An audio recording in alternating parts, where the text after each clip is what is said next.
Welcome to the virtual office training. Today we will learn how to insert watch, mobile and telephone symbol in Microsoft Word.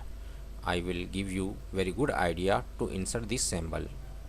If you want to insert the watch, you have to type here 231A.